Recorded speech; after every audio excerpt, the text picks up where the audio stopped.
Hi, Gayle Fuguitt, CEO, President of the Advertising Research Foundation. I'm here with Wendy Clark. Hi, I'm Wendy Clark, the CEO of DDB Worldwide in North America, and I'm loving my time here with the ARF. What do you think today about marketing, the roles of marketing, advertising, and research? How have they evolved? The fundamentals of the marketplace are that speed is now the currency of business. I mean, a lot of this was discussed at the World Economic Forum in February, and speed is a transversal for business. It's not just marketing and advertising and communications, research, any of those aspects that are impacted by speed, but business entirely. So, however, when we come back to talking about marketing, communication, advertising, research, not immune to it. And so we're seeing our clients and people we partner with big time having to move with the pace and the speed of the marketplace. And we're so busy making that work perfect, but the speed of the marketplace can shift and change, and then your perfect work has missed its context.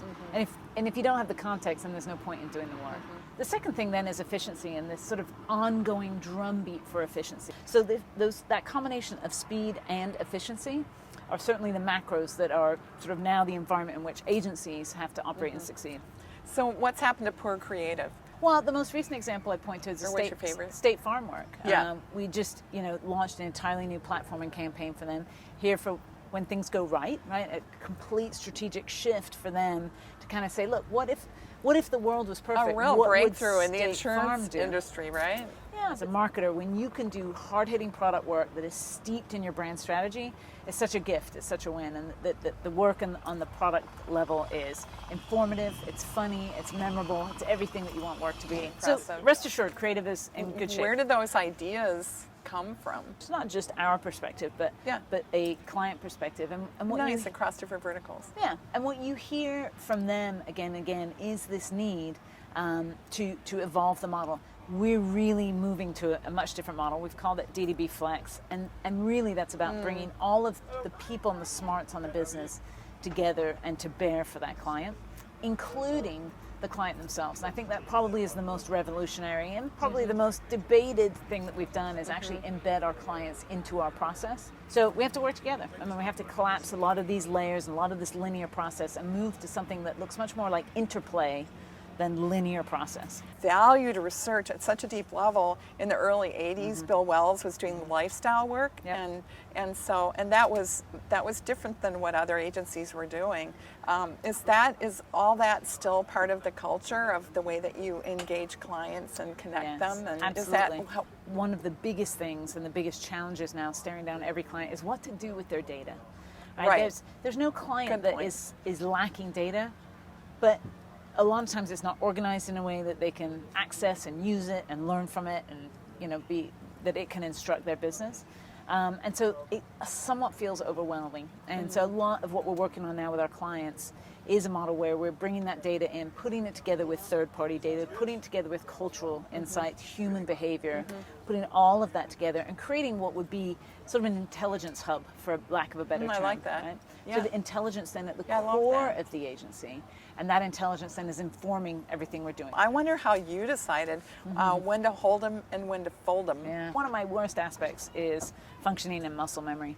So when I'm in a space where I know kind of exactly what I'm doing and it feels a bit like rote memory, I'm bad. I get distracted. In a strange way, I like things that aren't working well. I like to come in and kind of fix things, and I like to put my fingerprints on things. I like to shape them. I want to re-challenge myself. I love that. That is absolutely what fuels me. So the decisions I've made in my career have been largely around usually and typically putting myself in situations that perhaps I have no business being in.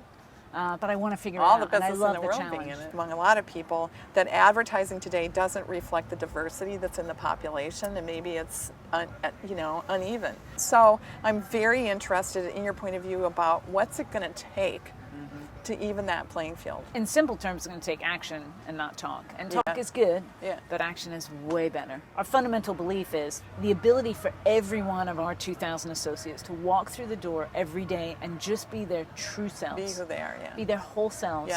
Leads to an outcome safely where they can do their best work. And I sit here as the CEO and tell you it's a selfish intent.